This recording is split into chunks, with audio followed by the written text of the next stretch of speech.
Good morning, I'm Reverend Joe Rutledge, and we want to welcome you to Healing Lake Fellowship Church. Today, I hope I can share something that may be meaningful to help you each and every day. You see, when I was a child, I loved to go to Bible school. Bible school was my vacation. I just didn't know it then.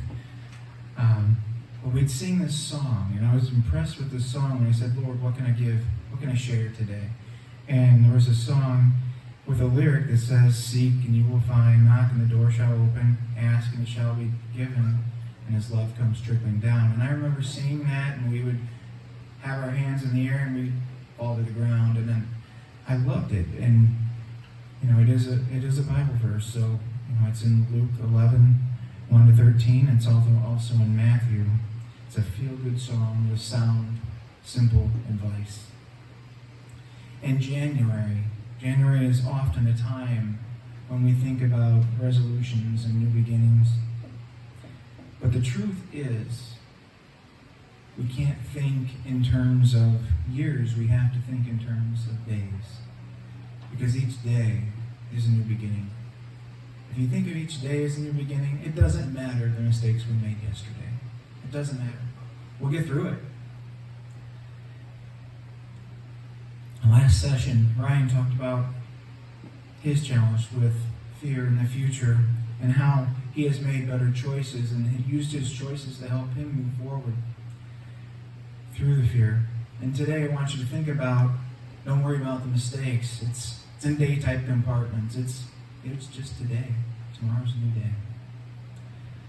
Now, do you ever have thought impressions that you want to push out of your mouth or you want to act on, but you just don't? Seek, ask. Whatever you didn't do didn't happen all of a sudden, right? Think about how life could be different if you actually said that inspiration you had or acted on giving somebody $1 who was sitting down on the ground. We don't know what it will do, but we're being pushed for that thought for some reason. So do you have the faith to follow that drum that's inside of you that you know is there, but you don't always listen to? And if we look at things in day-type compartments, it's easier to pay attention to that from day to day instead of thinking week to week, month to month, year to year, and beyond. It's a comfort zone, isn't it? However, if you follow that drum already, congratulations, you're ahead of most of us. You're ahead of most of us. But I don't think all of us, even if we're good at it, will follow it every day. So that nagging thing that keeps pushing us forward, could it be about helping us to change a career, meeting somebody that might help us find something special that we have coming? Could it be pushing us towards a hobby that we're ignoring that could give us so much joy that the noise in the background that we're dealing with now is not so loud? Maybe it's about getting you to move or even take a vacation. You see, the vibration of these thoughts feel positive. Could it be that music inside is trying to improve your life? That music inside is essentially what's telling you, we got a good life for you, but if you want to live it, you got to pay attention to it.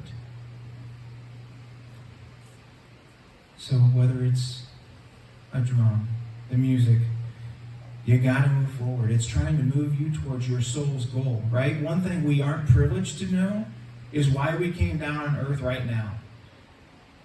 But we've shared with you time and again here at Healing Light Sources, we made a choice to be in this moment right now for specific reasons, specific lessons, specific experiences.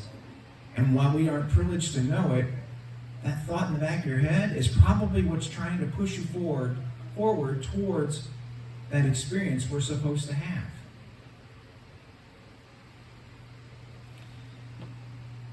It's part of who we are, and yet we ignore it. So stop denying yourself. Stand up for what you believe, because if you ignore it, essentially you're missing out. And when you do, you don't feel like you're on purpose. You might feel lost in the moment. You might even feel sad. And that's your body, your soul telling you, pay attention. I'm trying to bring you joy. Can't bring you joy if you don't accept it. Because God doesn't give up on us. God keeps driving us, putting people and things in front of us that will help us. So don't fight the nagging. I get it. It's comfortable to just let it go and keep living the day-to-day. It helps some of us feel comfortable. It helps us to feel comfortable with people. It helps people to feel comfortable with their jobs. But you know, when we're brought into this world, there's a lot of effort to try to make us alike. Common education, common places, common likes, common activities. And it's that nagging in the back of our head that's trying to say, guess what? You can connect on those levels, but you are a unique person. And you need to be that unique person. So we don't have to conform to everything. Suppressing that suppresses the joy inside. And the best thing, whether it's done intentionally or unintentionally, it's impacting us. It's impacting how we can interact with our friends, our family, our loved ones, our coworkers. So we try to be equal and similar, but unfortunately that quest is not where we're supposed to go. And if you think about it, we're in a time where our personal freedoms are being more limited, right? So for those of us who are fortunate enough to have 20, 30, 40 years behind us, we've seen additional freedoms come. And in this time when we're trying to help everybody be safe, we're seeing some of those go. And it's sad. And it's a challenge in our minds. But the younger generation, they haven't seen what we've seen. For many of us, our children didn't see the struggles we went through, and so they have a different reality. And we probably, because we struggled so hard, we made it so they didn't have to struggle. And so they're okay with some of these changes that are being taken away. And we've got to acknowledge that. But let's be frank, despite the limitations that are being taken away and some of the freedoms that we don't have, we're still in the best place in the world. And we still have more freedoms than almost anyone else has. However, that voice inside wants us to be creative. Why? Because when we came to the United States, when our ancestors came here, it was that creative force that helped them break through and create new things. And that's why that creative force, more innovations come out of this country naturally because we encourage that creative force. There are other countries who can copy it. There are other people who can copy it, but we allow ourselves to be creative. And you need that. And our country needs that. And people need that. The world needs it. Our soul needs that. So follow that inner voice and act. Please understand we are born as co-creators with God. And if we're not creating, that's why we feel like we're not living. The God inside wants us to move forward and create. Our soul wants that. And if it's not, as I said before, it's dying. And more important, you could be missing out on what your soul agreed to come here and do. It sounds fickle, but you gotta let the music inside of you get out. So why am I encouraging you to have the courage and faith to follow that music inside? It's because conforming in today's environment is a suppression. That suppression is causing sadness, and I don't like seeing all the sadness out there. I feel it with my kids. I feel it with relatives. I don't like seeing that sadness. It goes against what my heart knows we're supposed to be feeling. But here's the thing, with that creativity, dreams are built, companies are built, jobs are created. Simplest example, Sam Walton, right? Sam Walton had a dream to have the best hardware store around, and it became an empire. Now, there are both sides of that, right? Sam Walton created jobs. He He helped the transportation industry grow and improve. He helped logistics. He helped the world connect and bring more products to everybody. But some people say Sam Walton got rid of the mom and pop stores. So when I talk about that creative force, how does that tie in and what's my point? Well, the people who were passionate about their business, even though they had to compete against Sam Walton and Walmart, I bet those passionate people, I bet their businesses still stand. Why? Because they were passionate about it. And the people whose businesses didn't survive, they lost their passion. We need that passion to survive. We need that passion to keep us moving forward. Seek, knock, ask. God doesn't make mistakes, but we can miss the signs. It's easier to address your first impression if you view the day in day-type compartments. Yes, I missed it today, but that's my reminder not to miss it tomorrow. Speak my words tomorrow. Now, day-type compartments. I got that from Napoleon Hill in Think and Grow Rich. Napoleon Hill would give advice, and he'd say, view life in day-type compartments. And that stuck with me. I like that. I don't always remember it, but when I do, my day is easier to let go of. So begin each day, not on January 1st, with a resolution. Because each day you can strive to hear that voice of hope, to be creative and be encouraging. If you miss that today, it's not gone. Never give up, because if history has shown us anything, not giving up provides you a lesson, and usually that lesson makes you a better person. I'm going to change tunes a little bit. We're going to consider the story of Moses and Joshua. And most of us have been exposed to those stories by books or movies, so I'll be brief with it, but we understand that Moses led the Israelites out of bondage from the Pharaoh in Egypt. And it was supposed to be a short journey. But due to the Israelites having a lack of faith, God decided to give them a long series of challenges because they didn't have faith. They needed to learn more so they could support themselves, so they could be a community, so they could learn about each other. And so, instead of 2 years, it ended up being almost 40 years of struggles. Now, Moses never made it to the promised land, but Joshua, the younger leader of the army, was asked to step up when Moses knew he was going to pass. And Joshua had full faith in God. Joshua knew God would help them prevail. It was unwavering. And he was connected. And he knew exactly what to do. And the young generation knew it was up to them. He stepped up to the plate. And you know what? He sent 2 people to the promised land to do some surveying. And what he learned was the enemy had a weakness. The enemy was actually afraid of them. And Joshua, being a man of faith and listening to God, followed God's plan to a T. He didn't deviate. He did exactly what he's given, right? The things that come into your mind that are given, are you fighting them? Joshua had the faith to do it. And what happened? They marched around the city of Jericho for 6 days, silent, intimidating the enemy.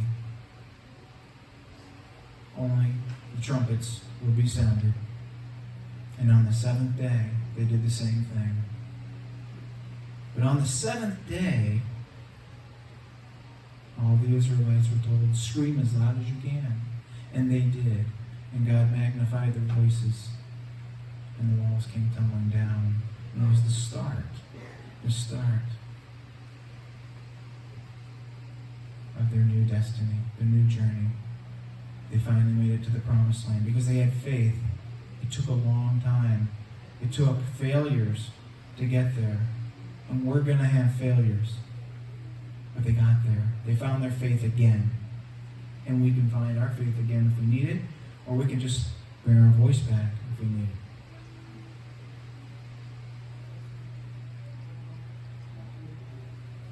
So we're going through these tests too to see if we're worthy. Are we worthy?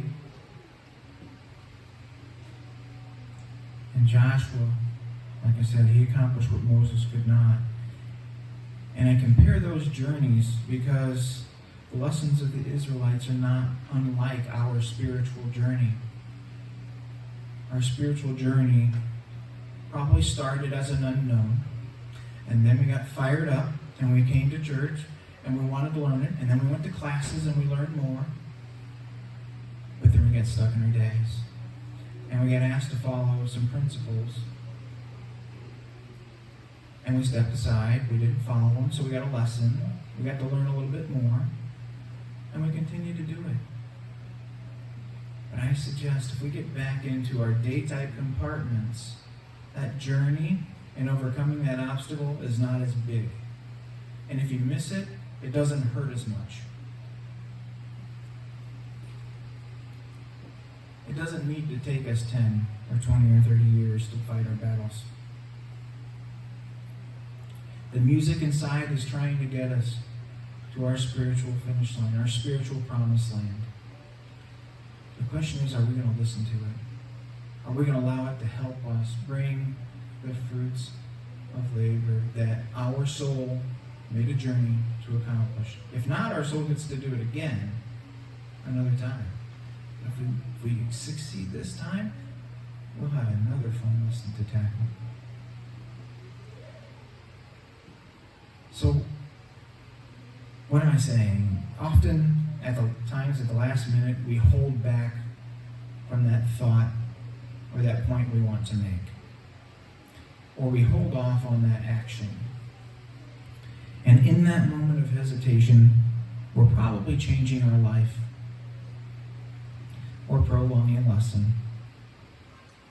Because God has a beautiful destiny for us. And with courage and action, each of our destinies can be better than ever. It just takes a little bit more faith to move us forward, to act, and let go of any fear. And even though we may get some resistance, even though it's not what we expected, expectations equal disappointment in some cases. You've heard that before, right? Be open to what is to come. I'll give you a simplest example I can. This church today wouldn't be here if a few people ignored that gnawing thought in their head that said, we want you to do something different. But they listened, and change happened, and we're here today, and we're sharing messages as best we can.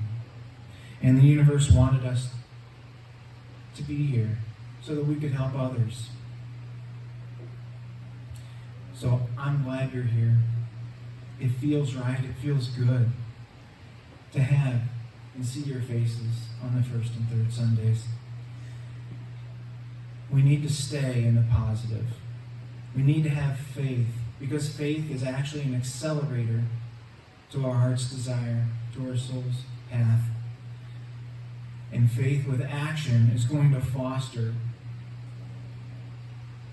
a tomorrow that you have never anticipated. A very good tomorrow. So follow that music inside. You know, I love it when I hear Joel Osteen talk about every setback is actually a setup to make you a better, or lead you to a better place. I believe that's true. I think it's a perfect way to put it. Because we're all going to run into those obstacles. And sometimes we get caught in those obstacles again. If that happened today, you can let it go and start new tomorrow. Because great things are going to come. And I believe this. But when you see life's challenges and setbacks in that day-type compartment, you can move forward. I see two options, really. You can let fear, panic set in, as the Israelites did, and allow change in yourself and your destiny to take 10, 20, 30 years to get you to the promised land. Or you can test faith yourself, act act on those thought impressions and have a kick-butt attitude and faith with an open mind, and help you to believe in yourself that you can and will accomplish everything. You will be victorious. We are co-creators in God, with God, and the victory will be yours. I challenge you to change your heart, open your mind, and listen to your brothers and sisters. Learn what matters to one another, and choose to be in faith with one another. And you know what? You may have to let go of the people who no longer allow you to be positive. Maybe not literally, but figuratively. Have less interaction with them. And finally, I'm going to ask you to stay in the moment each and every day, because you will learn to appreciate and respect what you can create and the experience that you can create in such a short time, because today is the only day that matters. Thank you.